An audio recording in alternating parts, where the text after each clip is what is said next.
Une jeune fille s'introduisit dans un manoir, désespérée par la faim, mais ce qu'elle trouva dépassa de loin ses attentes. Dans la cave, une femme ligotée, impuissante, tenait un bébé qui pleurait sans cesse. Et soudain, tout bascula. Ce que la jeune fille fit ensuite fut bouleversant. La faim était une présence constante dans la vie de Chloé, une adolescente de 13 ans qui survivait dans les rues d'une grande ville. Cela faisait des jours qu'elle n'avait pas eu un repas convenable. L'argent de ses petits boulots avait disparu et le désespoir commençait à la submerger. De l'autre côté de la rue, le manoir des Lefebvre se dressait, imposant, symbole de richesse et d'abondance. Une maison que Chloé avait toujours évitée, connaissant la réputation de ses propriétaires, distants et inaccessibles. Mais cette nuit-là, la nécessité surpassa la peur. Elle avait besoin de nourriture. Ses mains tremblaient alors qu'elle observait les fenêtres illuminées du manoir. Ils ne manqueront pas un peu de nourriture, pensa-t-elle. Elle savait que la maison contenait bien plus qu'elle ne pourrait en emporter. Elle attendit que les grilles se ferment et que la sécurité semble relâchée. La dernière voiture disparut dans le garage et Chloé décida d'agir. C'était sa seule chance. Agile et petite, elle escalada la vigne qui s'enroulait autour du mur. En quelques secondes, elle se retrouva à l'intérieur. L'adrénaline pulsait dans ses veines alors que ses pieds touchaient le sol de la propriété. Elle se déplaça rapidement et silencieusement. Une fenêtre latérale entr'ouverte donnait accès à la cuisine. Chloé jeta un coup d'œil et voyant la pièce vide, s'y faufila sans attendre. Là, étalée devant elle, se trouvait la nourriture, du pain frais, des fruits et de la viande. Son estomac gargouillait. Mais avant qu'elle ne puisse prendre quoi que ce soit, un son étouffé attira son attention. Elle se figea. Un faible pleur. Quelque chose venant du fond de la maison. Un bébé. Chloé hésita. Prends la nourriture et pars, se dit-elle, mais sa curiosité l'emporta. Elle laissa le panier de pain de côté et suivit le bruit. Les couloirs du manoir semblaient interminables, décorés de tableaux qu'elle comprenait à peine. Les pleurs devenaient plus clairs à mesure qu'elle s'approchait d'une porte au bout d'un long couloir sombre. C'était la cave. Chloé frissonna, mais quelque chose la poussa à continuer. Elle ouvrit la porte avec précaution, descendant un escalier étroit. L'odeur de moisissure et de poussière envahissait l'air. Lorsque ses yeux s'adaptèrent à l'obscurité, elle aperçut ce qu'elle n'aurait jamais pu imaginer. Dans un coin du sous-sol, une femme était ligotée. Son visage était tuméfié, son corps frêle.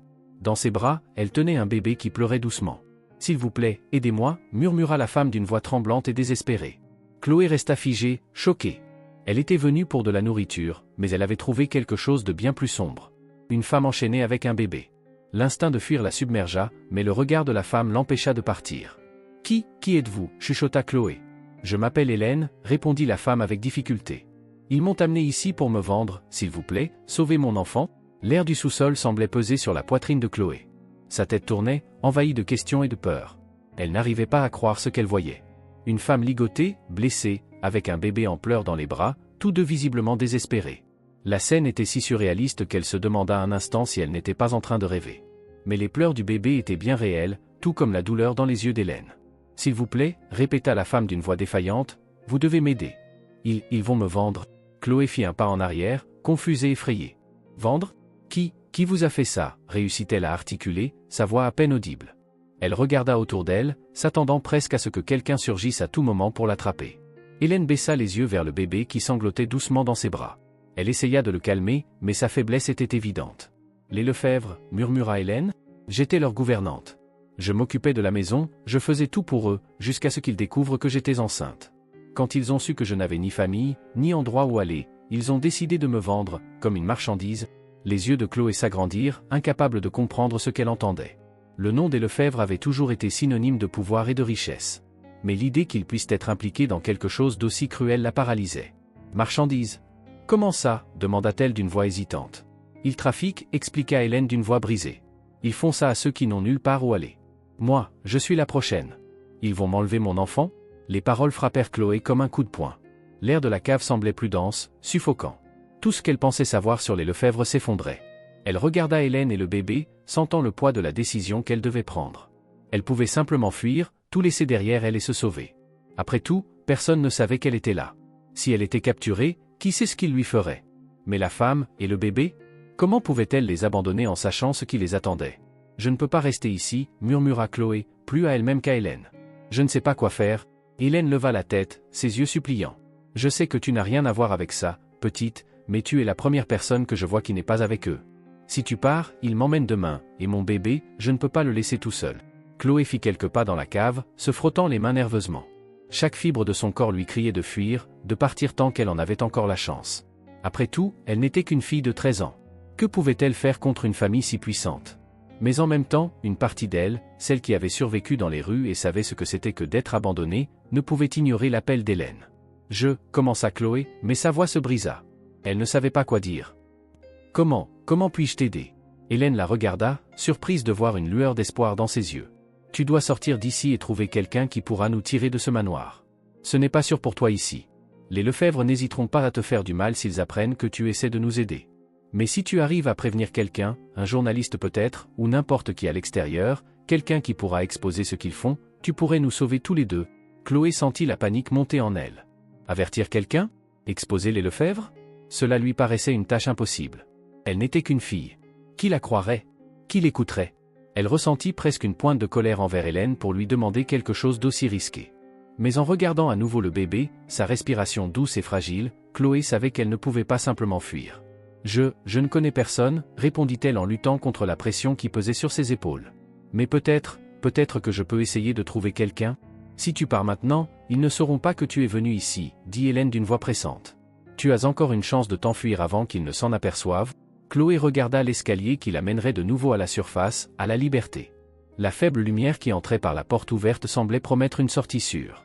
Elle pouvait s'enfuir, disparaître dans l'obscurité comme elle savait si bien le faire, et oublier que tout cela avait jamais existé.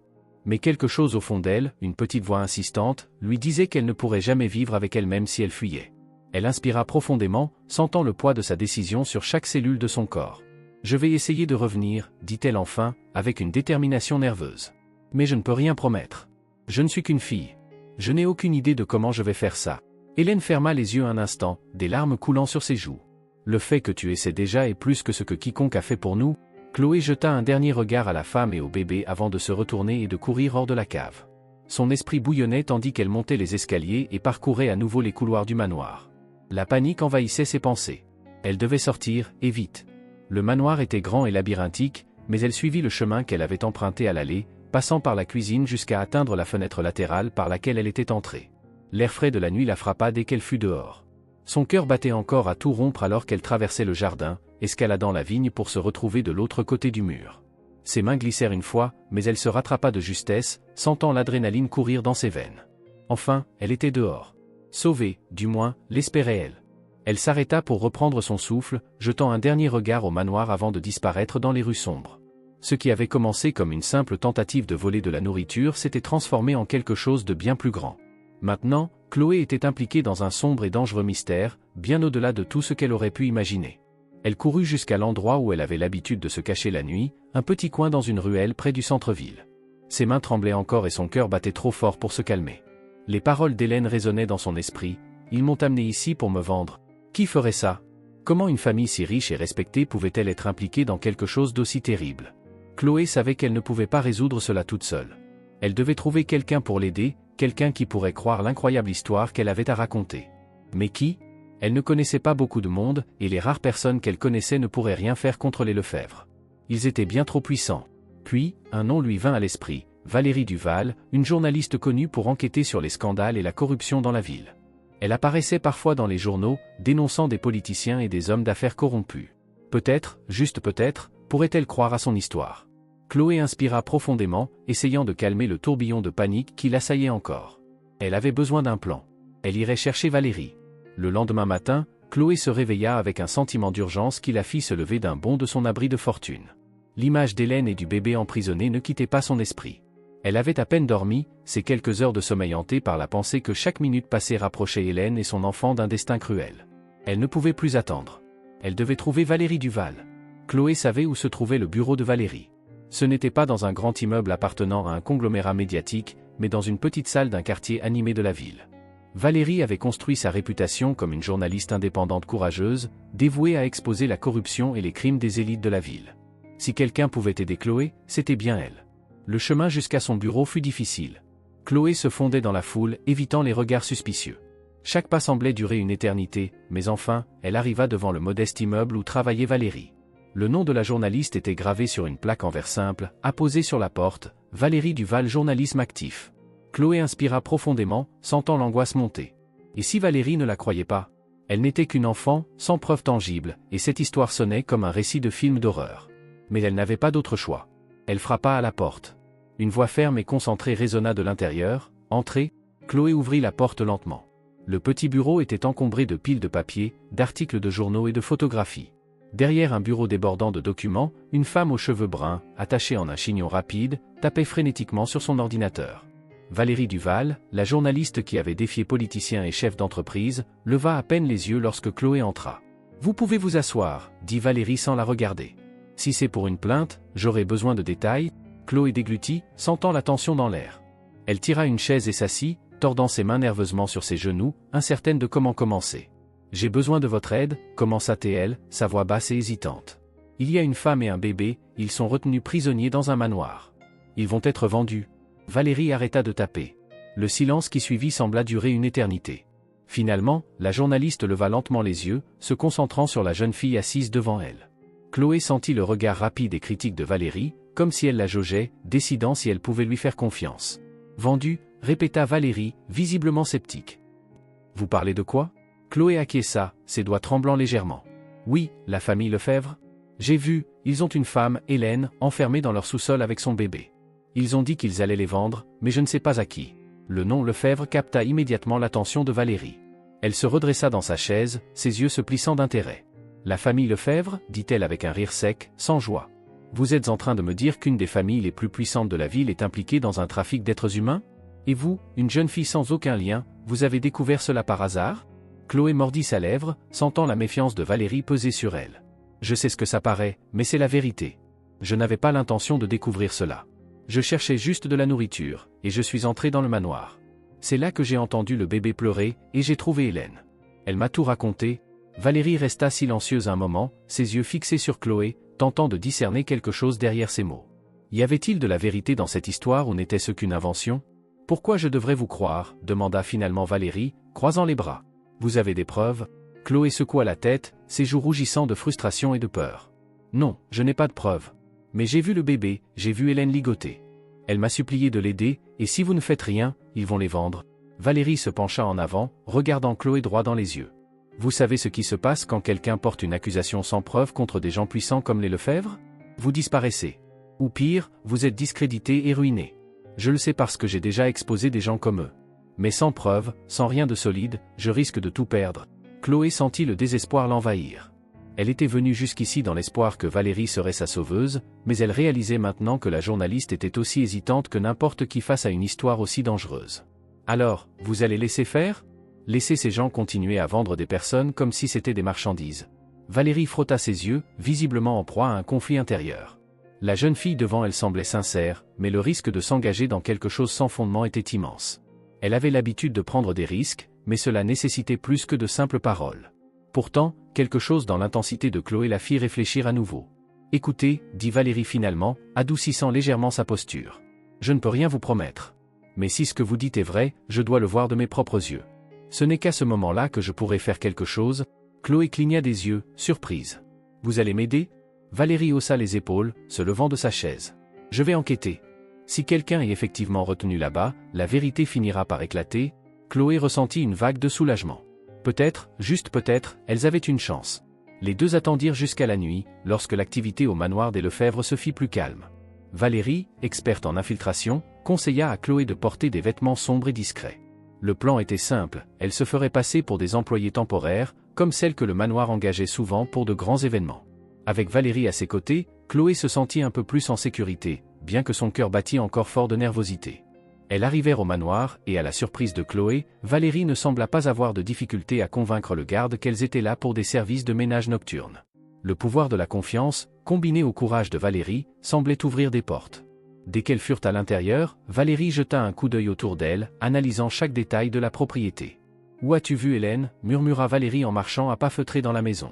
Chloé indiqua le chemin vers le sous-sol, son cœur battant à tout rompre, craignant qu'Hélène ait été déplacée ou, pire, qu'il lui soit arrivé quelque chose.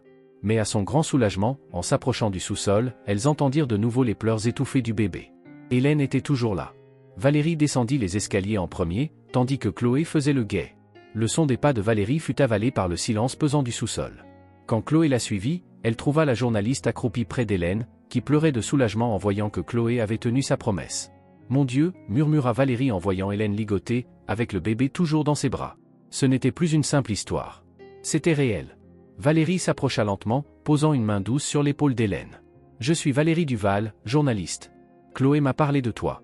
Nous allons te sortir de là, je te le promets. » Hélène regarda Valérie avec une gratitude mêlée de désespoir. « Je pensais ne plus jamais revoir personne.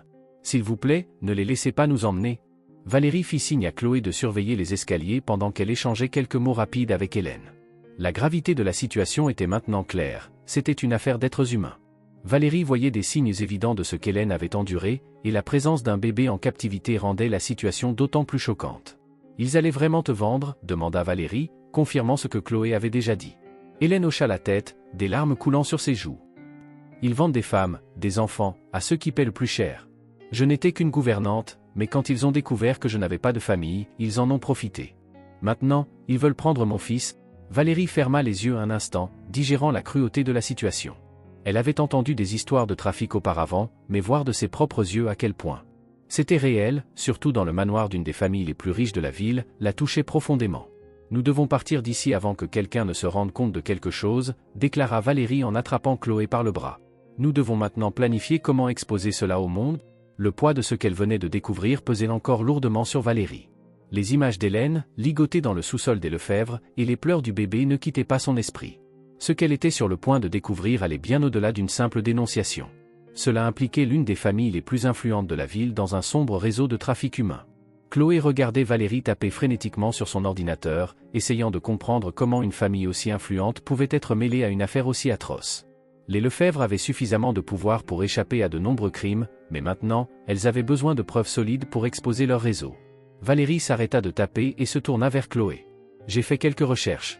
Il y a des indices qui suggèrent qu'ils ont des liens avec un réseau d'investisseurs étrangers, probablement une couverture pour quelque chose de plus grand. Nous avons déjà entendu des rumeurs sur des activités illicites dans leurs entreprises, mais il n'y a jamais eu de preuves.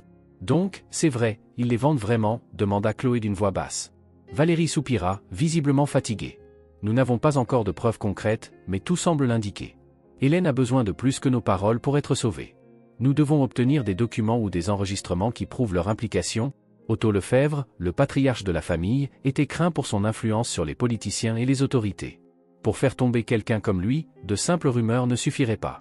Elles avaient besoin de quelque chose de plus solide. « Je peux retourner au manoir, » suggéra Chloé, son idée la rendant nerveuse mais déterminée. « Je peux essayer d'obtenir plus d'informations. » Valérie fronça les sourcils, préoccupée. « C'est dangereux, Chloé. Si tu te fais attraper, tu pourrais ne jamais t'en sortir. »« Je l'ai déjà fait, » rétorqua Chloé avec détermination. « Je sais comment entrer et sortir sans être vue. » Elle savait que c'était la seule manière d'aider Hélène. La nuit suivante, Chloé retourna au manoir des Lefebvre, son cœur battant la chamade et son esprit concentré sur ce qu'elle devait accomplir.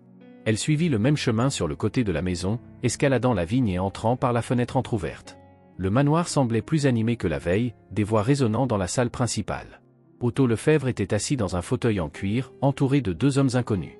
Chloé se cacha derrière un rideau, écoutant attentivement. « Les envois doivent rester discrets, » dit un des hommes. « Les contacts sont impatients à cause des retards. » Otto répondit froidement, sirotant calmement son cognac. « Tout est sous contrôle. La cargaison sera prête sous peu. Il faut juste maintenir tout cela dans le silence, le gouvernement nous surveille. » Chloé ressentit un frisson. Cargaison signifiait des personnes, cela ne faisait aucun doute. Quelque chose de bien plus sinistre se tramait ici. Avant qu'elle ne puisse décider quoi faire, elle entendit des pas se rapprocher. Elle se cacha davantage derrière le rideau. Stella Lefebvre, la fille d'Otto, entra dans la pièce avec une expression froide. « Nous devons nous en débarrasser rapidement, » déclara Stella. Hélène est restée bien trop longtemps dans la cave. Otto acquiesça sans détourner le regard des hommes devant lui. « Oui, oui, tout sera réglé avant que quiconque ne s'en aperçoive. » Chloé savait qu'Hélène était en danger imminent. Elle devait sortir de là rapidement et avertir Valérie. De retour au bureau de Valérie, Chloé rapporta tout ce qu'elle avait entendu, les conversations sur les cargaisons, la pression des contacts étrangers et la mention qu'Hélène serait bientôt transférée. « Ça confirme nos soupçons, » dit Valérie, le visage tendu. « Ils sont bel et bien impliqués dans le trafic de personnes. Les cargaisons dont ils parlent, c'est bien ça? J'ai entendu le nom d'un contact étranger, » ajouta Chloé. « Je crois qu'il est déjà sur le radar de la police internationale. » Valérie soupira. Le problème, c'est que la police locale est compromise. Si quoi que ce soit fuite, les Lefebvre vont tout enterrer avant que nous puissions agir. Chloé sentit l'urgence monter. Et maintenant, que faisons-nous? Nous avons besoin d'alliés extérieurs, répondit Valérie en se tournant vers son ordinateur portable. J'ai des contacts dans des ONG internationales qui luttent contre le trafic d'êtres humains. Nous avons besoin de preuves liant directement les Lefebvre à ces transactions. Chloé acquiesça, mais le temps pressait. Hélène risquait d'être vendue à tout moment. Valérie, Hélène est en danger maintenant. On ne peut pas attendre. Valérie la regarda, partageant la même inquiétude. Je le sais, mais sans preuve solide, ils s'en sortiront. Il nous faut un document, un enregistrement, quelque chose qui les relie directement à ce trafic. La tension était palpable. Elles étaient engagées dans un jeu dangereux, et il n'y avait plus de retour en arrière possible. La seule issue était d'exposer toute cette histoire avant qu'il ne soit trop tard. Le lendemain matin apporta un sentiment inquiétant. Quelque chose semblait prêt à déraper. Valérie passa les premières heures à relire ses notes, les informations que Chloé avait recueillies, et à contacter des personnes susceptibles de les aider à révéler la vérité. Mais au fil de la journée, la sérénité habituelle qui accompagnait ses enquêtes s'évanouit. Chloé, assise sur le même canapé du petit bureau de Valérie, n'arrivait pas à se défaire de l'impression d'être observée. « Je vais devoir parler à quelques personnes de confiance », déclara Valérie en fermant son ordinateur portable et en saisissant son téléphone. Si c'est vraiment un réseau de trafic d'êtres humains, et tout indique que c'est le cas, nous devons agir avec précaution. Nous ne pouvons pas risquer d'alerter les Lefebvre que nous sommes sur leur piste. Chloé acquiesça, mais son anxiété grandissait. Elle savait que Valérie avait raison, les Lefebvre étaient trop puissants pour être confrontés sans preuve solide et des alliés influents. Mais à chaque minute qui passait, l'idée qu'Hélène puisse être emmenée pour de bon la hantait. Valérie se leva et sortit de la pièce pour passer quelques appels. Chloé se retrouva seule, observant la pièce autour d'elle. Le petit bureau était rempli de dossiers, de papiers et de coupures de journaux, témoignant de l'engagement de Valérie à révéler la vérité. Valérie était le genre de personne qui risquait tout pour faire ce qui était juste, mais Chloé commença à se demander si cela serait suffisant face à quelqu'un comme Otto Lefebvre. Soudain, le téléphone de Valérie sonna, interrompant ses pensées. Chloé regarda l'appareil mais hésita avant de décrocher. Quelque chose semblait anormal, comme si la sonnerie elle-même portait une menace.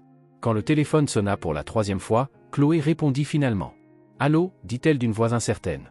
La voix à l'autre bout de la ligne était froide et calculée. « Dis à ton amie qu'elle se mêle de ce qui ne la regarde pas. » Chloé resta figée. Avant qu'elle ne puisse répondre, la ligne coupa. Elle resta là, tenant le combiné, essayant de comprendre ce qui venait de se passer.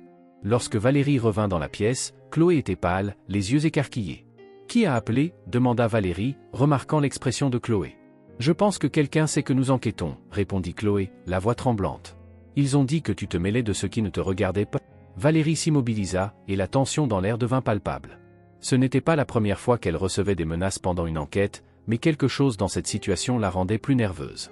Peut-être était-ce l'ampleur de ce qu'elles affrontaient, une famille puissante, avec un vaste réseau de contacts et suffisamment d'argent pour éliminer toute menace. « C'est ce que je craignais » murmura Valérie en serrant les lèvres. « Ils savent que nous sommes proches ?» « Ça veut dire qu'ils nous surveillent » demanda Chloé, sentant la peur monter en elle. Valérie acquiesça lentement. « Probablement. Et il est possible qu'ils en sachent plus que ce que nous imaginons ?» Dans les jours qui suivirent, les menaces se firent plus fréquentes.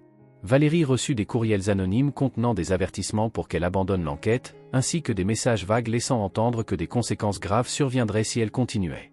Au début, Valérie tenta d'ignorer ces avertissements, mais le ton et la fréquence des messages ne faisaient qu'augmenter. Chloé commença également à remarquer quelque chose d'étrange. La sensation d'être observée ne la quittait plus, surtout lorsqu'elle quittait le bureau de Valérie pour ses brèves sorties en ville. Ces derniers jours, elle avait remarqué une silhouette constante dans les ombres, un homme à l'apparence discrète mais toujours présent.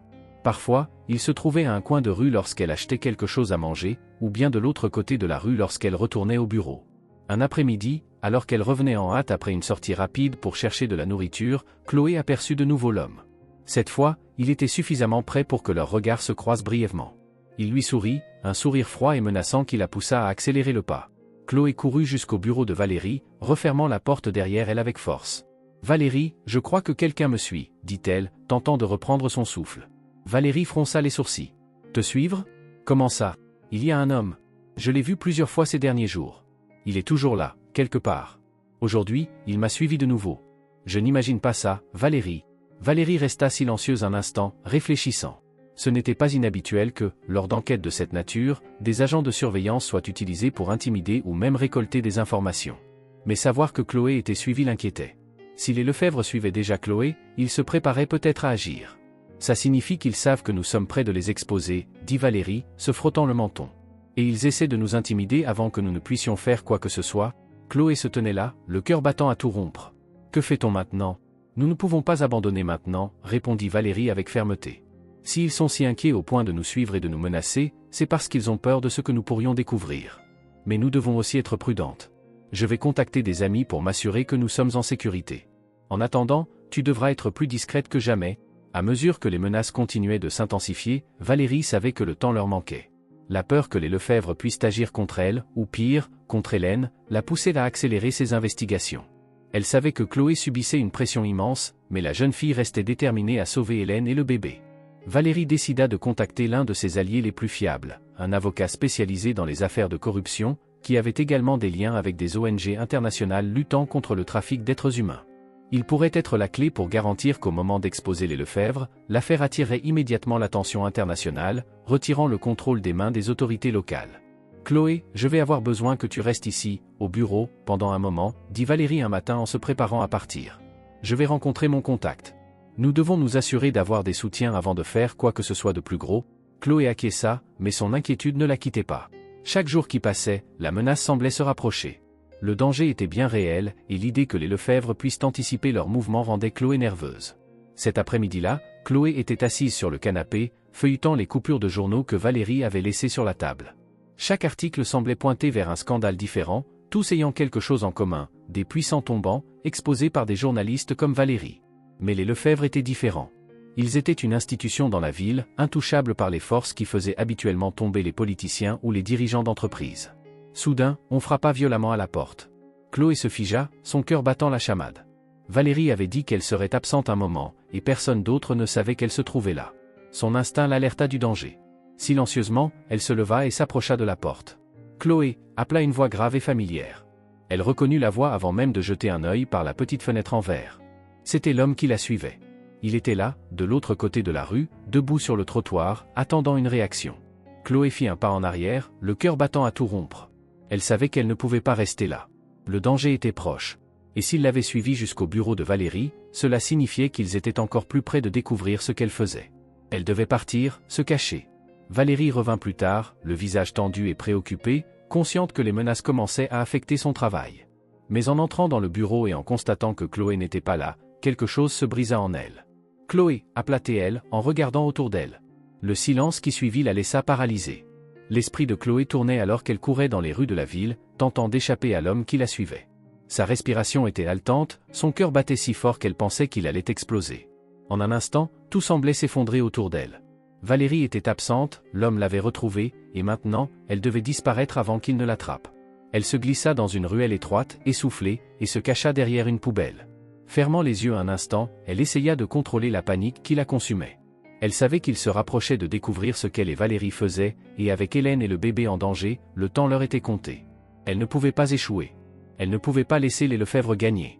Soudain, Chloé entendit des pas. Son cœur s'arrêta un instant. L'homme était proche. Elle se recroquevilla davantage, essayant de faire le moins de bruit possible. Les pas s'arrêtèrent, et Chloé retint son souffle, sentant la présence de l'homme tout près. Elle attendit quelques secondes angoissantes. Mais les pas finirent par s'éloigner. Chloé attendit encore quelques instants, jusqu'à ce que le son disparaisse complètement. Elle finit par lâcher l'air qu'elle retenait sans même s'en rendre compte. Elle devait partir de là, rapidement. Prudemment, elle sortit de la ruelle et emprunta des rues qu'elle connaissait bien, évitant les regards de toute personne suspecte. Lorsqu'elle atteignit une zone plus sûre, il était déjà tard. Son prochain objectif, le manoir des Lefebvre. Elle devait agir. Elle n'avait pas beaucoup de temps. Chloé escalada rapidement la vigne avec une dextérité familière, restant attentive aux moindres mouvements suspects. Le vent soufflait froid et le manoir, avec son opulence imposante, paraissait encore plus intimidant que la dernière fois. En entrant, quelque chose semblait différent. Le silence pesant qui régnait habituellement dans la maison était maintenant perturbé, agité, comme si les sombres secrets qu'elle renfermait commençaient à s'infiltrer dans ses murs. Chloé savait qu'elle devait être rapide. Elle prévoyait de se rendre dans le bureau où elle pourrait peut-être trouver les documents incriminants dont Valérie avait parlé. Avançant dans les couloirs du manoir, Chloé se déplaçait comme une ombre. Mais alors qu'elle tournait au coin d'un couloir, elle sentit une présence proche. Avant qu'elle ne puisse réagir, une voix ferme résonna derrière elle. « Que fais-tu ici » Chloé se figea, se tournant lentement. Un jeune homme se tenait à quelques mètres d'elle. Gabriel Lefebvre, le plus jeune fils d'Otto Lefebvre, la regardait avec une curiosité mêlée de méfiance. Il était un peu plus âgé qu'elle, peut-être 5 ou 6 ans de plus. Ses traits reflétaient la froideur typique des Lefebvre, mais il y avait quelque chose dans son regard qui le rendait différent. Le cœur de Chloé battait à tout rompre, attendant le pire. « Tu ne devrais pas être ici » répéta Gabriel en croisant les bras. « Mon père n'aime pas les intrus, surtout une jeune fille comme toi. » Il fit un pas vers elle, mais quelque chose dans le ton de sa voix fit hésiter Chloé. Il n'y avait pas de menace réelle dans ses paroles. Elle n'avait pas d'autre choix que de dire la vérité, mais elle devait mesurer ses mots avec précaution. Je cherchais quelqu'un, balbutia-t-elle, sentant l'adrénaline monter en elle. Qui cherches-tu ? Demanda Gabriel, un air curieux mais non agressif. Je sais que tu es déjà venu ici. Chloé resta silencieuse, tentant de calmer sa respiration et d'organiser ses pensées. Elle ne pouvait pas mentir à Gabriel. S'il le voulait, il pouvait l'envoyer directement aux gardes, ou pire, la livrer à Otto Lefebvre. Je cherchais Hélène, avoua Chloé, décidant de prendre un risque. Elle est prisonnière ici avec son bébé. Je dois l'aider. Gabriel resta silencieux un long moment, son regard intense fixé sur Chloé. Elle s'attendait à ce qu'il commence à crier ou à appeler les gardes. Mais au lieu de cela, quelque chose d'inattendu se produisit. Le visage de Gabriel s'adoucit légèrement et il soupira. « Tu sais pour Hélène, et pour ce qui se passe ici, n'est-ce pas ?» demanda-t-il d'une voix plus basse, presque un murmure, comme s'il luttait contre quelque chose en lui. Je me doutais que mon père était impliqué dans des affaires illégales, mais je ne savais pas que c'était à ce point. Chloé le regarda, incrédule. « Tu ne savais pas ?» Gabriel émit un rire amer. « Non, je ne savais pas tout. Mon père ne me laisse jamais connaître les détails de ses affaires. J'ai toujours su qu'il avait des secrets, mais il m'en a toujours tenu à l'écart. »« Qu'est-ce que tu sais ?» demanda Chloé, incertaine de la confiance qu'elle pouvait lui accorder. « Je sais que mon père est impliqué dans le trafic de personnes, » dit Gabriel, son visage se crispant de dégoût. « Et je sais qu'Hélène et le bébé en sont des victimes.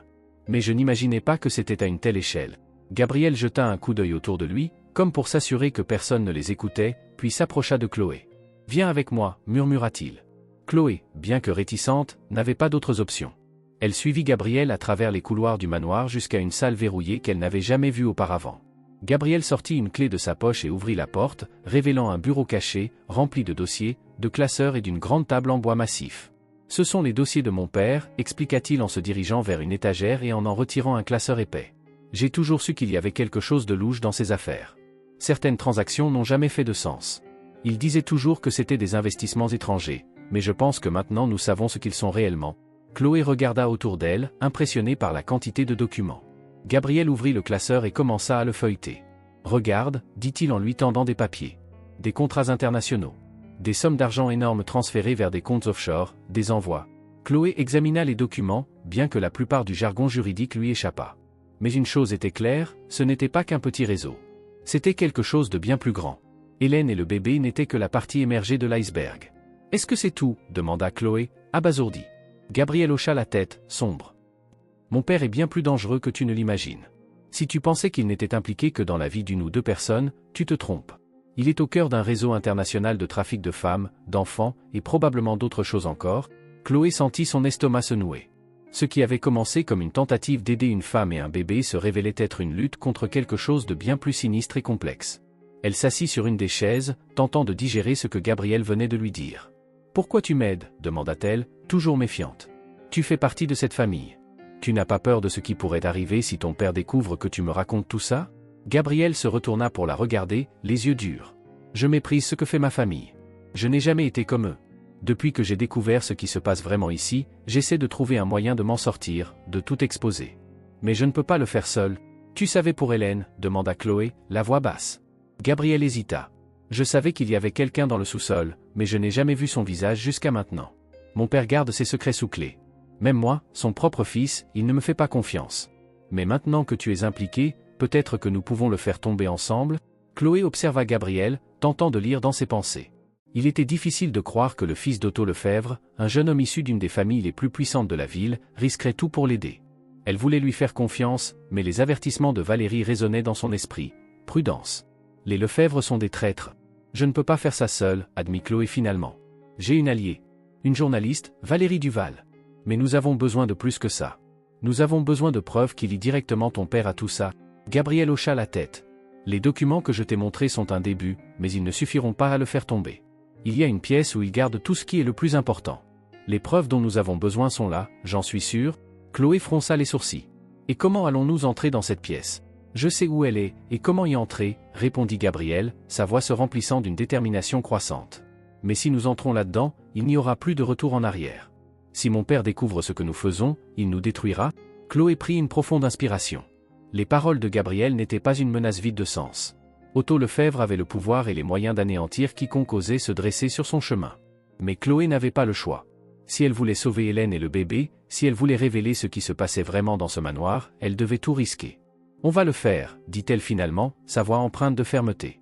Chloé sentait le poids de la responsabilité alors qu'ils préparaient leur plan pour faire tomber Otto Lefebvre. Maintenant, avec Gabriel à leur côté, les chances de succès semblaient plus grandes, mais le risque était énorme. Ils avaient besoin de preuves solides, et le temps leur était compté. Elle et le bébé n'avaient plus beaucoup de temps. Dans le petit bureau de Valérie, Chloé expliqua rapidement tout ce que Gabriel lui avait révélé. Valérie écouta attentivement, son visage marqué par l'inquiétude. « Alors, le fils d'Otto veut nous aider ?» demanda Valérie en réfléchissant. « Cela change la donne, mais ça complique les choses aussi. Si quelqu'un découvre que Gabriel est impliqué, il est perdu. » Chloé acquiesça. Il sait ce qu'il risque, mais il veut que son père paie pour ce qu'il a fait. Avec l'aide du majordome, Matteux, nous pouvons désactiver les caméras et entrer sans être vus, ajouta Chloé. Valérie soupira. C'est notre seule chance. Si nous échouons, Hélène et toutes les autres victimes disparaîtront pour toujours. Le lendemain soir, le plan fut mis en œuvre. Gabriel parvint à introduire Valérie et Chloé comme employés temporaires pour un petit événement au manoir. Matteux les accueillit discrètement par l'entrée de service, le visage grave et déterminé. « J'ai désactivé les caméras dans les couloirs principaux », murmura Matteux en les guidant par un chemin discret. « Vous avez environ 20 minutes avant que les systèmes de secours ne soient réactivés. Soyez rapides. » Valérie et Chloé avancèrent avec précaution. Les couloirs du manoir semblaient plus menaçants à chaque pas. Elles arrivèrent devant une porte au fond d'un couloir peu fréquenté. « Voici la pièce », dit Matteux en retirant une clé cachée. « Les documents dont vous avez besoin sont là-dedans ?» En ouvrant la porte, une odeur de bois ancien et de papier envahit l'air. La pièce était petite mais remplie d'étagères et d'armoires. « C'est ici que mon père garde ses dossiers les plus importants », avait expliqué Gabriel. Des contrats, des noms, des transactions internationales. Chloé et Valérie commencèrent à fouiller parmi les papiers. Chaque document semblait révéler quelque chose de plus troublant. D'énormes transactions, des contrats confirmant l'implication des Lefebvre. « Il nous faut des preuves irréfutables », murmura Valérie, les yeux rivés sur les documents. Enfin, elle trouva ce qu'elle cherchait, un dossier scellé par une banque internationale, contenant des contrats détaillés, des noms d'acheteurs étrangers, des dates et des paiements. « Voilà », dit Valérie, les yeux écarquillés. « C'est tout. » Chloé ressentit un mélange de soulagement et de peur. Maintenant qu'elles avaient les preuves en main, le défi serait de sortir du manoir. Matteux jeta un coup d'œil à sa montre. « Il vous reste 10 minutes avant que les gardes ne fassent leur ronde ?» Chloé sentit l'adrénaline monter en elle. « Il faut qu'on parte vite ?» Avec Valérie portant un sac rempli de documents incriminants, elles commencèrent à quitter la pièce. Chaque pas était chargé de tension. Le manoir, autrefois silencieux, semblait maintenant rempli de menaces invisibles. Chaque bruit leur donnait l'impression qu'elles allaient se faire attraper. Matteux les guida à travers les couloirs dissimulés. La tension était presque insupportable. Elles savaient que le moindre faux pas pourrait leur être fatal. Lorsqu'elles atteignirent enfin l'entrée de service, Matteux les aida à sortir rapidement. « Bonne chance, dit-il, la voix grave. Vous en aurez besoin ?» Valérie et Chloé quittèrent le manoir en silence. Le véritable test commençait maintenant. La sensation de soulagement que Chloé avait ressentie en quittant le manoir fut de courte durée. Elles avaient réussi à obtenir les documents incriminants, mais elles savaient qu'elles n'étaient pas encore tirées d'affaire. Les preuves étaient entre leurs mains, oui, mais le chemin vers la révélation complète des crimes des Lefebvre était long et rempli de dangers. Stella Lefebvre, la fille aînée et complice dans ces crimes, s'était déjà révélée être une adversaire dangereuse. Et maintenant, plus que jamais, Chloé craignait que quelque chose tourne mal. Les deux quittèrent le manoir sous prétexte que leur service de travail était terminé. Valérie tenait fermement le sac contenant les documents incriminants sous son bras, scrutant chaque mouvement suspect dans les rues. Chloé, quant à elle, sentait son cœur battre de plus en plus vite, comme si le danger était tout proche et il l'était. Elle marchait rapidement, essayant de paraître aussi normale que possible. Matteux avait assuré que les caméras resteraient désactivées pendant un certain temps, mais il y avait un élément que ni lui, ni elle n'avaient anticipé. Stella Lefebvre savait déjà ce qu'elle faisait.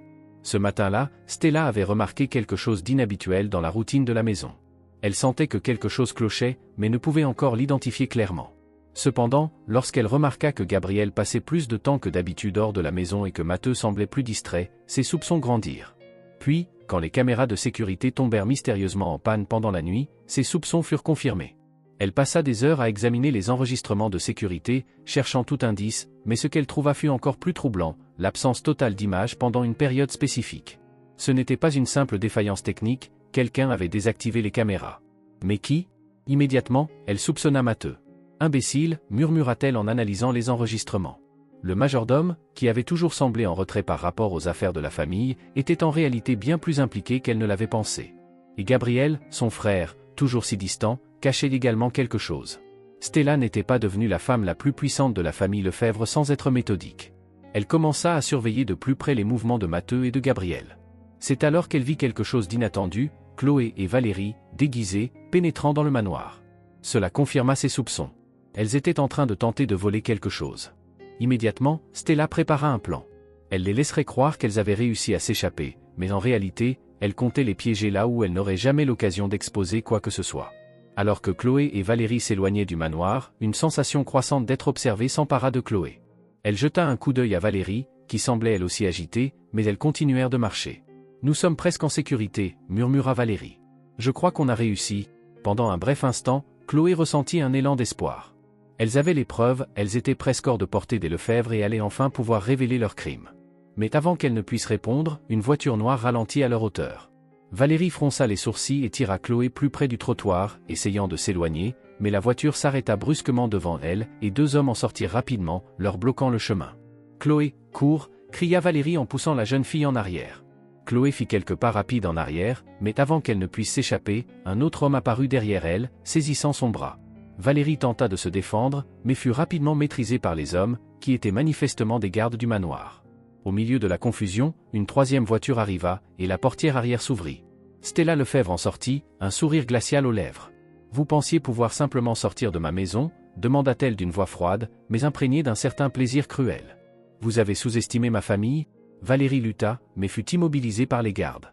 Stella s'approcha d'elle, le regard fixé sur Valérie. « Vous êtes encore plus stupide que je ne le pensais », continua Stella, le dédain dans la voix. « Vous croyez vraiment pouvoir voler des documents chez nous et vous en tirer impunément ?» Chloé sentit la panique monter en elle. Il savait.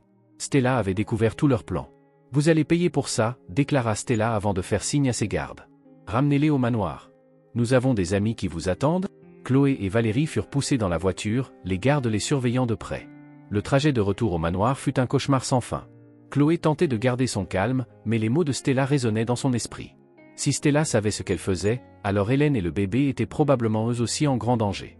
Une fois arrivées au manoir, Chloé et Valérie furent traînées à l'intérieur et conduites directement au sous-sol. L'odeur humide et étouffante envahit les sens de Chloé alors que ses mains étaient attachées derrière elle. En descendant les escaliers, elle aperçut Hélène, à nouveau ligotée, tenant le bébé qui pleurait doucement dans ses bras.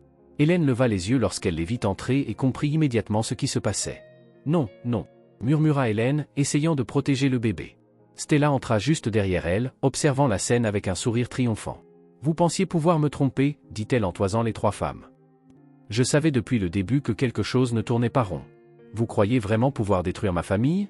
Vous n'êtes que des amateurs. Tu es une criminelle, Stella, » rétorqua Valérie d'une voix ferme, malgré sa position désavantageuse. « Le monde découvrira ce que ta famille et toi faites.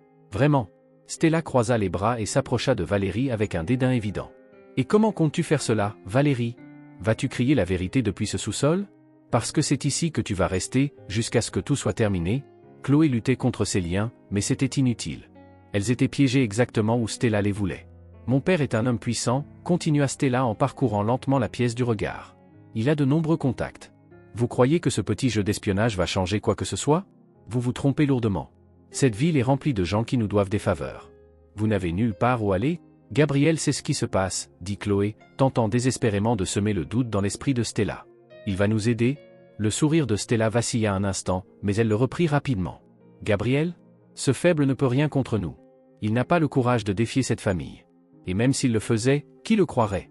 Il n'est qu'un garçon confus, qui ne comprend rien au fonctionnement du monde, mais Chloé savait que Gabriel était leur seule chance.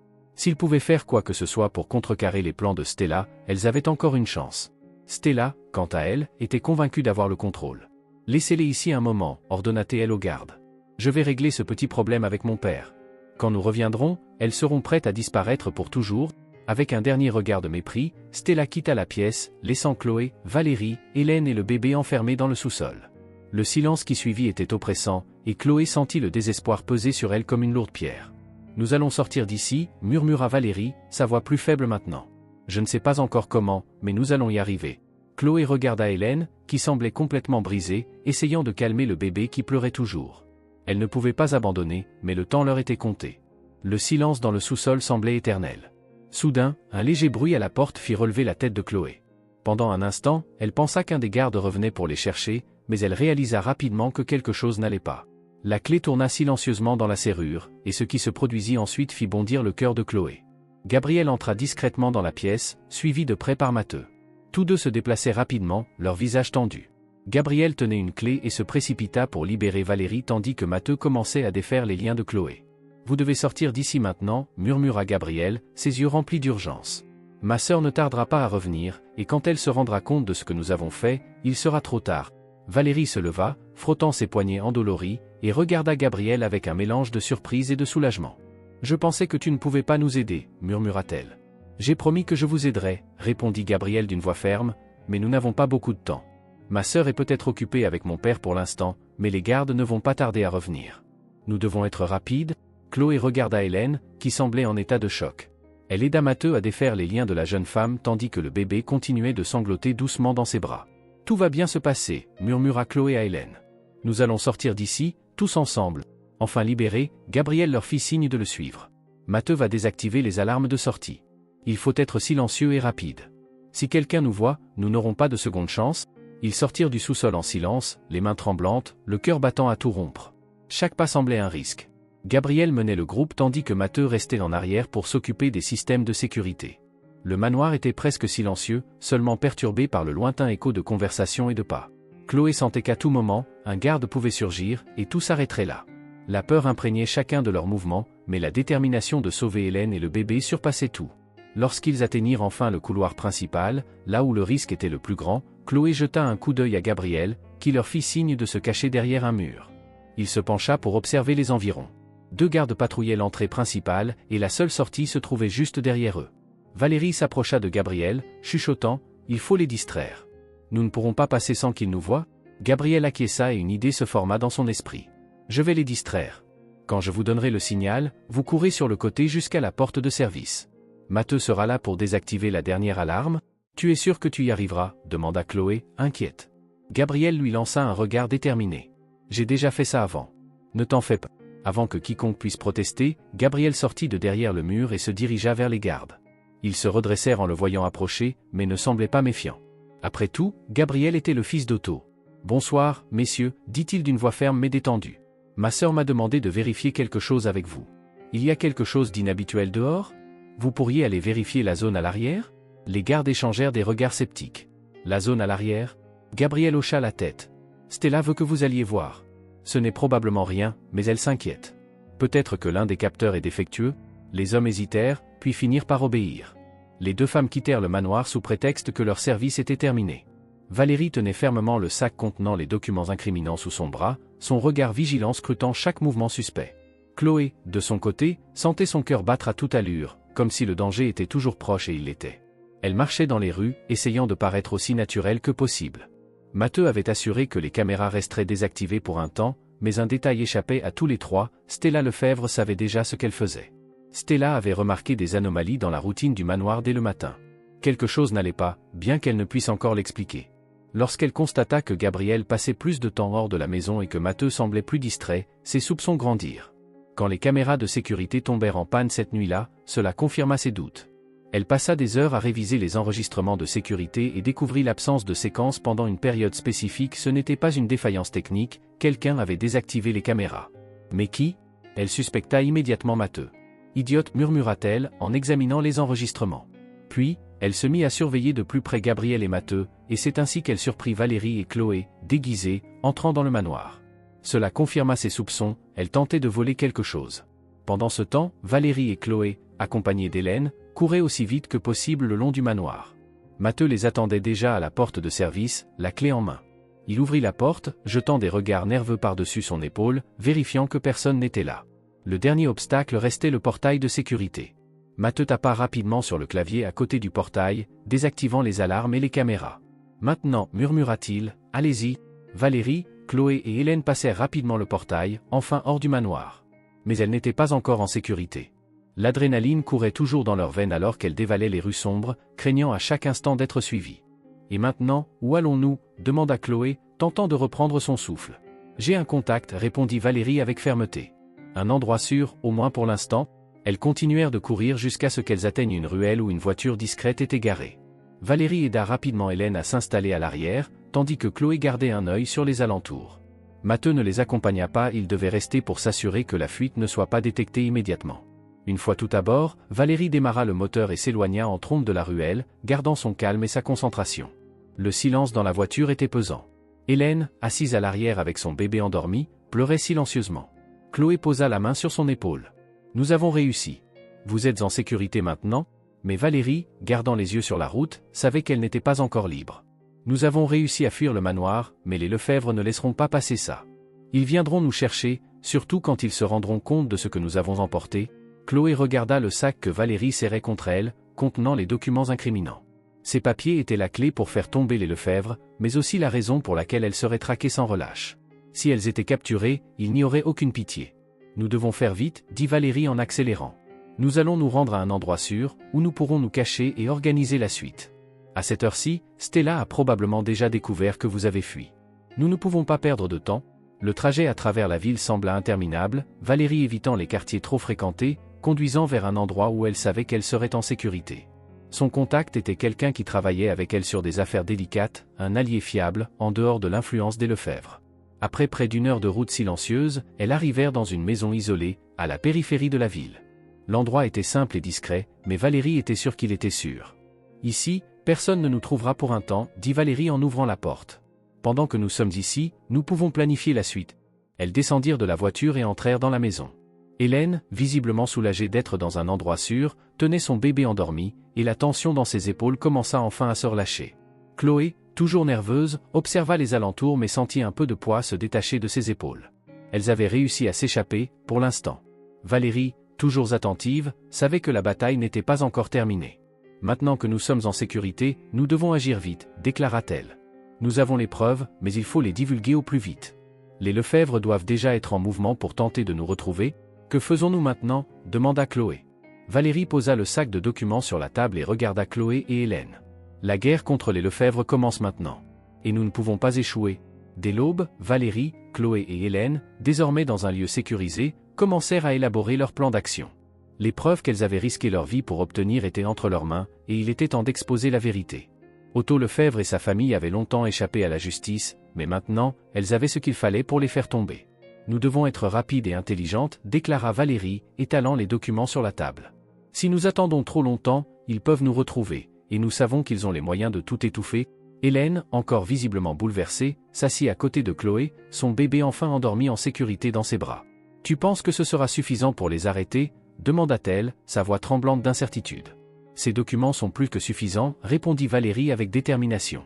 Ils montrent les transactions financières, les contrats d'achat et de vente, tout avec les noms des personnes impliquées. Ce sont des preuves directes que Otto et son réseau trafiquaient des êtres humains. » Chloé, encore sous le choc de leur fuite, observait en silence. L'adrénaline coulait toujours dans ses veines, elle ne parvenait pas à se détendre. Elle savait qu'elle ne serait pas en sécurité tant que ces preuves ne seraient pas entre les mains du public. « Et si Otto tente de nous arrêter avant que nous puissions rendre cela public ?» demanda Chloé, l'inquiétude clairement audible dans sa voix. « Exactement pour cette raison, nous devons agir maintenant, répondit Valérie en hochant la tête. Nous ne pouvons pas compter uniquement sur la justice. Le public doit savoir, et vite. » Valérie saisit son téléphone et contacta un de ses partenaires à TV Libre, une chaîne indépendante bien connue pour sa neutralité et sa volonté d'exposer les affaires que les grands médias évitaient. C'était la plateforme idéale pour révéler ce scandale. Valérie avait déjà travaillé avec eux par le passé et savait qu'ils ne se laisseraient pas acheter ou réduire au silence par les Lefebvre. « J'ai quelque chose qui va secouer le pays », déclara-t-elle à son contact dès qu'il décrocha. « Préparez une équipe. Je vais vous envoyer des preuves explosives. » Plus tard dans l'après-midi, Valérie, Chloé et Hélène arrivèrent discrètement à la chaîne TV Libre. Le bâtiment modeste contrastait avec les grandes corporations médiatiques, mais c'était là que la vérité allait éclater. À leur arrivée, elles furent accueillies par André Dupont, un journaliste chevronné et ami de Valérie depuis des années. Il savait que si elle venait avec des preuves, c'était du sérieux. « Tu es en train de me dire que tu as des preuves concrètes contre les Lefebvre ?» demanda André, incrédule. « Cela va faire trembler tout le pays ?» « C'est exactement ce que je te dis, » répondit Valérie en lui tendant le sac contenant les documents. « Nous devons agir maintenant, avant qu'il ne tente d'étouffer l'affaire. » André prit le sac avec précaution, comme s'il tenait une bombe. « Je vais immédiatement transmettre ça à notre équipe d'analyse. Nous ne pouvons rien diffuser avant de vérifier l'authenticité des documents. Mais si tout cela est vrai, ce scandale va être énorme. » Chloé regardait la scène avec une anxiété grandissante, mais aussi une lueur d'espoir. Elles étaient si proches de faire tomber les Lefebvre, mais chaque minute qui passait semblait interminable alors que les documents étaient examinés par l'équipe. Finalement, à 20h, le journal télévisé de TV Libre commença avec une manchette choc, « Réseau de trafic humain impliquant la famille Lefebvre révélé ». Les images des documents incriminants remplissaient l'écran tandis qu'André Dupont expliquait au public ce qui avait été découvert. Les transactions financières reliant Otto Lefèvre à ses contacts internationaux, l'achat et la vente de femmes et d'enfants, les preuves étaient irréfutables, détaillant des dates, des noms et même le prix payé pour chaque victime. Valérie apparut à l'écran, aux côtés d'Hélène, dont le visage était masqué pour protéger son identité. Hélène raconta son histoire en direct, expliquant comment elle avait été retenue captive avec son bébé, et comment Chloé, une simple jeune fille cherchant de la nourriture, s'était retrouvée à les sauver. Les Lefèvre contrôlent un vaste réseau de trafic, déclara Valérie aux caméras. Ils ont utilisé leur influence pour faire taire les victimes, acheter des autorités et s'assurer que leurs crimes ne soient jamais révélés. Mais aujourd'hui, les preuves sont là. C'est le moment de rendre justice aux victimes. Chloé, observant la scène depuis les coulisses, ressentit une vague d'émotion. Elles avaient réussi. La vérité était enfin révélée aux yeux de millions de personnes, et il n'y avait plus de retour en arrière pour les Lefèvre. Dans l'autre partie de la ville, au manoir Lefèvre, la situation était bien différente. Otto Lefèvre, assis aux côtés de Stella, regardait la diffusion avec une expression de pure colère. Il savait que cela signifiait la fin de son empire. Tout ce qu'il avait construit, toutes les connexions qu'il avait créées, s'effondraient devant lui. C'est une farce, grogna Otto en frappant la table. Ils ne peuvent pas me détruire avec ça. Stella, aussi ébranlée que son père, tentait de garder son sang-froid. Nous pouvons encore contrôler cela, papa. Nous avons des juges, des politiciens. Nous pouvons faire disparaître ces accusations. Otto se leva brusquement, bouillonnant de rage. Il est trop tard. C'est partout, sur les réseaux sociaux, aux infos. Ma réputation est ruinée. Stella, pour la première fois, resta sans voix. Elle savait que son père avait raison. La vérité se propageait à une vitesse inarrêtable, et pour la première fois, les Lefèvre étaient complètement exposés. Otto attrapa son téléphone et commença à passer des appels frénétiques à ses contacts haut placés, ses alliés politiques.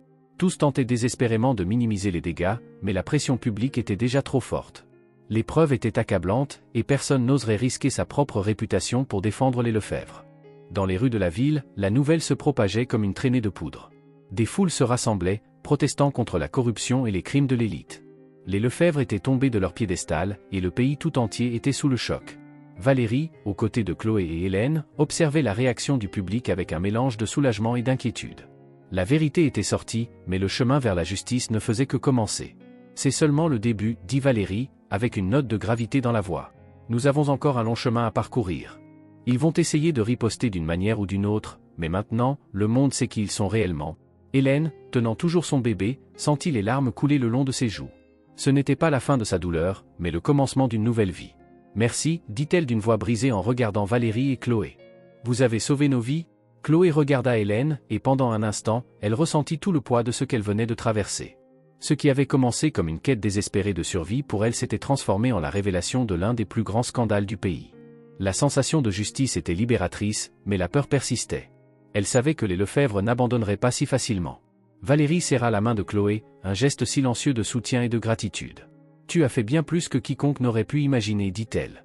Maintenant, ils ne peuvent plus nous arrêter. Pendant que la diffusion de TV libre se poursuivait, les rues se remplirent de voix réclamant justice. Otto Lefèvre, cet homme autrefois intouchable, voyait maintenant sa vie s'effondrer devant ses yeux. L'impact de l'exposition des crimes de la famille Lefèvre frappa le pays comme une tempête. Mais pour Chloé et Valérie, le véritable poids de cette révélation commençait à peine à se faire sentir. Le lendemain de la diffusion fut marqué par une atmosphère de peur mêlée à une vigilance constante. Elle savait qu'Otto Lefèvre ne resterait pas les bras croisés alors que son empire s'effondrait autour de lui. Chloé observa Valérie, qui se préparait pour ce qui pourrait être la dernière étape de cette longue et dangereuse aventure. Elles avaient reçu des informations selon lesquelles Otto Lefèvre exigeait une rencontre, une dernière tentative de confrontation. Gabriel, à leur côté, semblait partagé. Il savait que son père voulait sa présence pour tenter de garder une forme de contrôle, mais cette fois, Gabriel était déterminé à ne plus céder. Il n'admettra jamais ses torts, dit Valérie en organisant ses documents. Otto croit pouvoir intimider n'importe qui. Son pouvoir l'a aveuglé depuis trop longtemps, et il pense qu'il contrôle encore tout le monde. Gabriel acquiesça, mais Chloé remarqua la tension dans ses épaules. Même avec tout ce qu'il savait, l'idée de confronter son père face à face n'était pas une mince affaire. Otto n'était pas seulement une figure de pouvoir, il était aussi le patriarche que Gabriel avait admiré et craint toute sa vie. « Es-tu sûr d'être prêt pour ça ?» demanda Chloé en le regardant droit dans les yeux. Gabriel prit une profonde inspiration, son expression résolue mais troublée. « Je ne peux plus me cacher derrière le nom de ma famille, répondit-il d'une voix calme mais déterminée. Il doit savoir que je ne fais plus partie de tout ça. » Le lieu de la confrontation fut un des immeubles de bureaux de la famille Lefèvre, une structure imposante et moderne symbolisant le pouvoir qu'Otto croyait encore avoir.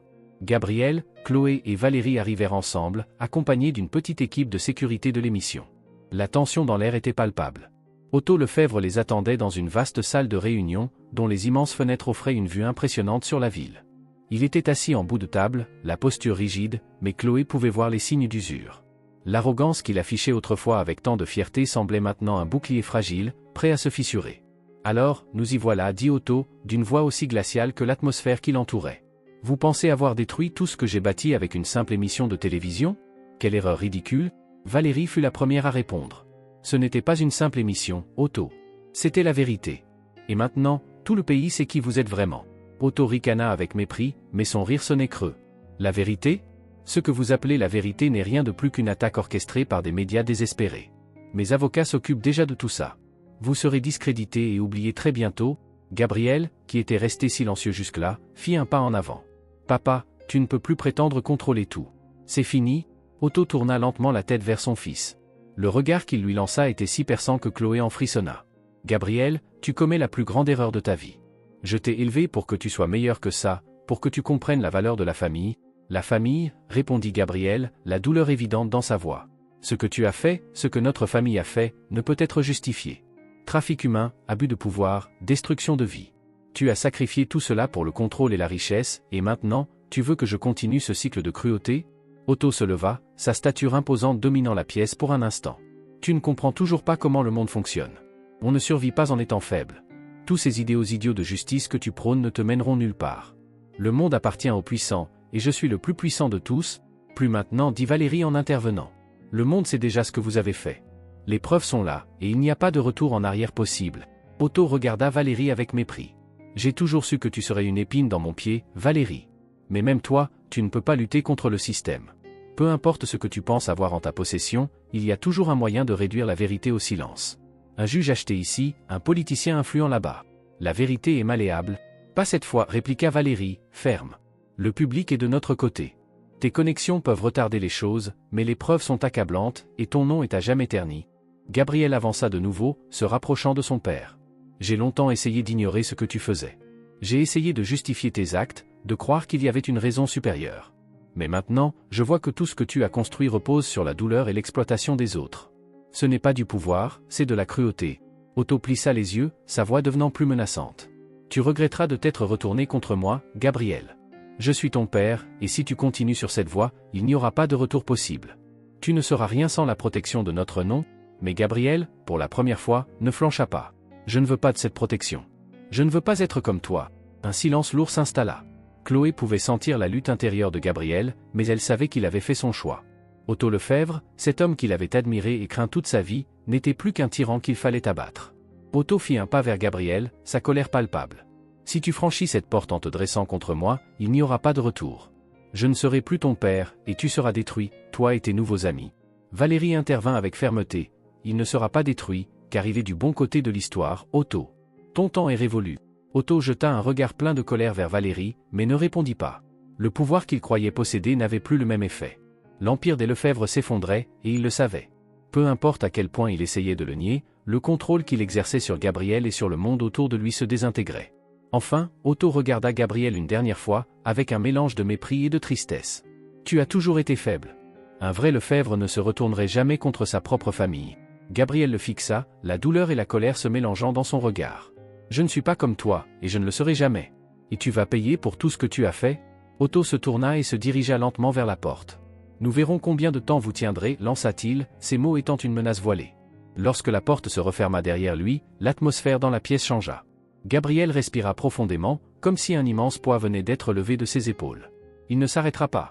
Vous savez ça, n'est-ce pas ?» dit-il en regardant Valérie et Chloé. « Nous le savons, » répondit Valérie avec détermination. « Mais nous avons la vérité de notre côté, et il ne peut plus la faire taire. » Chloé regarda Gabriel, comprenant l'ampleur de la décision qu'il venait de prendre. Il avait rompu avec sa famille, tout ce qu'il avait connu, pour faire ce qui était juste. Et même si cela le libérait, cela restait douloureux. « Tu as fait le bon choix, Gabriel, » dit Chloé doucement. « Maintenant, nous sommes ensemble dans cette lutte, et nous allons nous assurer qu'il paie pour ses crimes. » Gabriel acquiesça, mais Chloé pouvait voir la douleur dans ses yeux. Il s'était libéré des chaînes qui le liaient à sa famille, mais il savait que ce n'était que le début d'une longue bataille. Ensemble, ils étaient prêts à l'affronter. Les jours qui suivirent la confrontation avec Otto Lefebvre furent marqués par une série d'événements qui allaient transformer leur vie à tous. L'arrestation d'Otto et de Stella Lefebvre était inévitable grâce aux preuves accablantes exposées au public et aux autorités.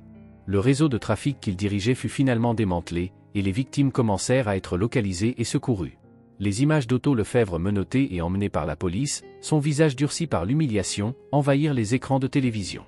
Stella, avec son habituel air froid et contrôlé, fut également arrêtée, mais son expression trahissait enfin la peur de perdre le pouvoir qu'elle croyait éternel. Pour beaucoup, voir la chute des Lefebvre symbolisait une forme de justice. C'était la preuve que, même les plus puissants pouvaient être renversés lorsque la vérité éclatait. Chloé, accompagnée de Valérie, regardait les nouvelles dans un petit café. Il était difficile de croire que tout cela s'était réellement passé, que l'empire qui semblait intouchable avait été démantelé, en partie grâce à elle.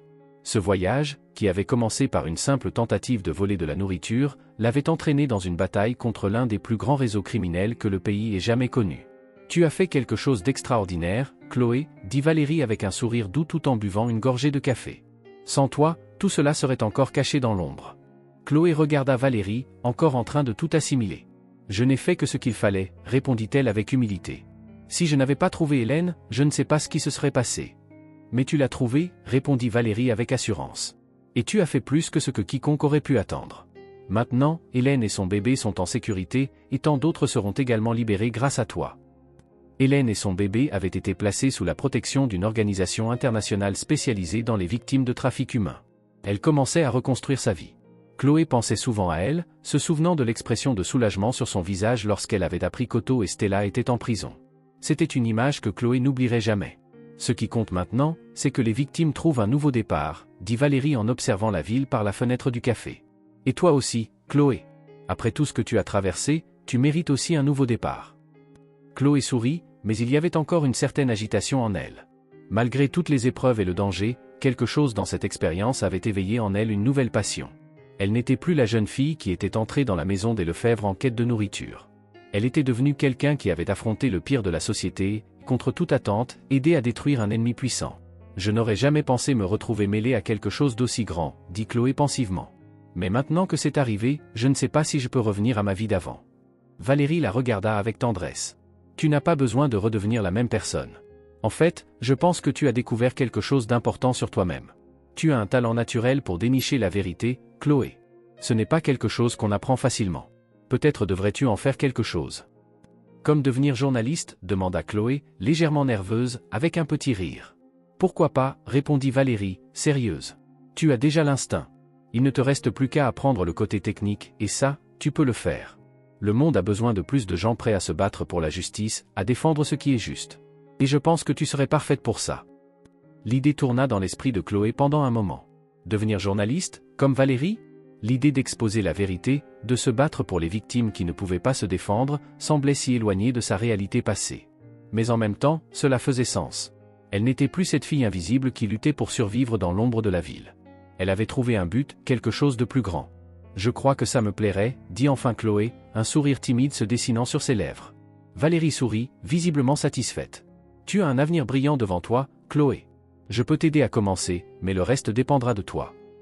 Chloé acquiesça, sentant une nouvelle détermination grandir en elle. Pour la première fois depuis longtemps, elle voyait un chemin devant elle, un chemin qui allait au-delà de la simple survie quotidienne. C'était une opportunité de faire quelque chose qui comptait, d'utiliser tout ce qu'elle avait appris pour aider d'autres personnes. Pendant ce temps, la chute d'Otto et de Stella Lefebvre continuait de secouer le pays et même le monde. Les alliés qui les avaient autrefois protégés se distançaient d'eux, craignant d'être entraînés dans le scandale. Les politiciens, les hommes d'affaires et les figures publiques qui avaient des connexions avec les Lefebvre faisaient tout pour ne plus être associés à eux. L'empire des Lefebvre s'effondrait, non seulement à cause de l'exposition de leurs crimes, mais aussi à cause de la perte de leur pouvoir et de leur influence. En prison, Otto refusait toujours d'admettre toute culpabilité, croyant encore qu'il pourrait sortir indemne de cette situation. Stella, cependant, commençait à s'effondrer sous le poids des accusations et de la pression publique. Avec le temps, le réseau qu'il contrôlait fut complètement démantelé, et d'autres figures impliquées furent également arrêtées. Le pays assistait, en temps réel, à la fin d'une ère de corruption et d'abus de pouvoir. Pour Chloé, la vie commençait à prendre une nouvelle forme.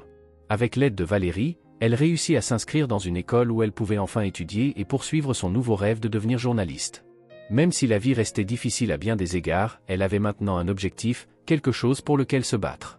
Ce soir-là, alors que Chloé marchait dans les rues de la ville, elle sentit le vent froid sur son visage et leva les yeux vers le ciel, où quelques étoiles brillaient entre les nuages. Elle repensa à tout ce qu'elle avait traversé. Les rues, qui autrefois ne représentaient que la survie, étaient maintenant un symbole de quelque chose de plus profond, un endroit où elle avait trouvé sa force. Valérie marchait à ses côtés, observant la jeune fille avec fierté. « Je savais que tu avais quelque chose de spécial dès le début, Chloé. Il te fallait juste une chance pour le montrer. » Chloé sourit, reconnaissante pour le chemin qu'elles avaient parcouru ensemble. « Tu m'as donné cette chance, et tu as fait tout le reste, » répondit-elle avec un léger sourire. Alors qu'elle continuait à marcher, Chloé sentit que, pour la première fois depuis longtemps, l'avenir était rempli de possibilités. Ce qui avait commencé comme une tentative désespérée de survivre s'était transformé en une lutte pour la vérité, pour la justice, et maintenant, en un nouveau départ. Plusieurs mois plus tard, le soleil du matin filtrait doucement à travers les fenêtres du petit appartement où elle vivait désormais. L'endroit était simple, mais pour elle, il représentait bien plus que des murs et un toit. C'était la sécurité. C'était la liberté. C'était l'espoir. Chloé se tenait devant un miroir, habillée de l'uniforme scolaire qu'elle avait récemment reçu. C'était encore étrange de se voir prête à aller à l'école, quelque chose qu'elle n'avait jamais imaginé possible dans sa vie précédente. Elle ajusta sa chemise blanche, saisit la lanière de son sac à dos toujours près de la porte, et esquissa un sourire discret. Elle était prête pour tout ce qui viendrait. En sortant de chez elle, elle sentit l'air frais du matin et prit une grande inspiration. Le chemin jusqu'à l'école était calme, avec le bruit lointain du trafic et des gens se déplaçant dans la ville. Alors qu'elle marchait, Chloé réfléchissait à tout ce qui s'était passé au cours des derniers mois. La Chloé d'autrefois, la jeune fille qui vivait dans la rue et volait pour survivre, semblait maintenant appartenir à un passé lointain, presque comme si elle avait été une autre personne. Maintenant, Chloé étudiait, avait des objectifs, des rêves, et un désir profond d'utiliser son histoire et son expérience pour faire la différence. Inspirée par Valérie et par ce qu'elles avaient accompli ensemble, elle savait qu'elle voulait suivre la voie du journalisme. La vérité était puissante, et elle avait ressenti l'impact qu'elle pouvait avoir. C'était l'outil le plus fort qu'elle ait jamais découvert. Valérie, comme toujours, continuait à être présente dans sa vie. Elle n'était pas seulement une mentor, elle était devenue une sorte de famille pour Chloé, quelqu'un en qui elle avait confiance et qu'elle admirait. Valérie aidait Chloé à se préparer pour les défis à venir, lui enseignant les subtilités du journalisme et surtout, comment rester forte face aux difficultés. À l'école, Chloé marchait dans les couloirs avec un nouveau sentiment d'appartenance. Elle n'était plus une étrangère, une fille invisible qui devait se cacher. Désormais, elle était vue, respectée, et surtout, elle était là pour apprendre, grandir, et un jour, devenir quelqu'un capable de se battre pour les mêmes causes qui lui avaient sauvé la vie. Plus tard dans l'après-midi, après les cours, Chloé alla retrouver Valérie dans un café, comme elle le faisait souvent. C'était un moment qu'elles utilisaient pour discuter d'idées, pour que Valérie lui donne des conseils sur ses études et pour que Chloé puise encore plus d'inspiration pour sa future carrière. « Comment s'est passée ta journée ?» demanda Valérie avec un sourire chaleureux en s'asseyant. « Ça s'est bien passé » répondit Chloé en sortant quelques livres de son sac. « Je commence à mieux comprendre ce qu'il faut pour être journaliste, mais j'ai l'impression qu'il me manque encore quelque chose. » Valérie la regarda, intriguée. « Il te manque quoi ?» Chloé hésita un moment, cherchant à exprimer ses pensées. « Je crois que je veux plus que simplement apprendre les techniques. Je veux raconter des histoires qui comptent, qui peuvent vraiment changer les choses, comme ce que nous avons fait avec les Lefebvre. Je veux faire une différence. » Valérie sourit, clairement fière d'elle. « Et tu le feras. C'est exactement ça, le journalisme, exposer la vérité, donner une voix à ceux qui ne l'ont pas, et éclairer les endroits les plus sombres. Mais cela prend du temps, de la patience, et surtout, il faut toujours te rappeler pourquoi tu as commencé. » Chloé acquiesça, gravant chaque mot dans sa mémoire. « Je n'oublierai jamais pourquoi j'ai commencé. Je veux me battre pour ceux qui ne peuvent pas se défendre. Je veux être la personne que je n'ai pas eue quand j'en avais besoin. » Valérie fit une pause, regardant Chloé droit dans les yeux avant de répondre. « Et c'est ça qui fait de toi quelqu'un de spécial. La vérité peut être puissante, mais le courage de la défendre, c'est ce qui change le monde. Tu as déjà ce courage, Chloé. » Chloé sourit, sentant une vague de gratitude envers Valérie pour tout ce qu'elle lui avait appris et pour tout ce qu'elle avait fait pour elle. « J'ai eu une bonne professeure. » Les deux rirent, mais il y avait quelque chose de plus profond derrière ces rires. Une connexion faite de respect et d'admiration mutuelle. Chloé savait que, peu importe ce qui arriverait, elle aurait Valérie à ses côtés. Et avec cela, tous les défis qui l'attendaient semblaient un peu moins intimidants. Alors que le soleil se couchait, teintant le ciel de nuances d'orange et de rose, Chloé rentra chez elle avec des pas légers. Le chemin devant elle était encore incertain, mais elle n'avait plus peur de l'inconnu. Elle avait un but, elle avait un avenir, et elle était prête à l'affronter. Dans les mois qui suivirent, la justice continua à être rendue contre le réseau des Lefebvre. Les enquêtes se développèrent, touchant d'autres figures impliquées, et les voix qui avaient été autrefois réduites au silence commencèrent enfin à être entendues. Le courage d'exposer la vérité avait ouvert la voie à une transformation. Chloé savait que, même si elle n'était qu'une simple fille qui avait commencé sa quête à la recherche de nourriture, elle avait fait partie de quelque chose de bien plus grand qu'elle ne l'aurait jamais imaginé. Elle avait maintenant de nouveaux objectifs, un avenir prometteur et une nouvelle vie. En y réfléchissant, Chloé sourit à elle-même. Malgré toutes les épreuves qu'elle avait traversées, elle savait qu'il y avait en elle quelque chose de plus fort, le pouvoir de la vérité et du courage, capable de transformer des vies et de renverser des empires criminels. Le chemin ne serait pas facile, mais Chloé était prête à aller de l'avant et à construire l'avenir qu'elle avait toujours voulu, un pas à la fois.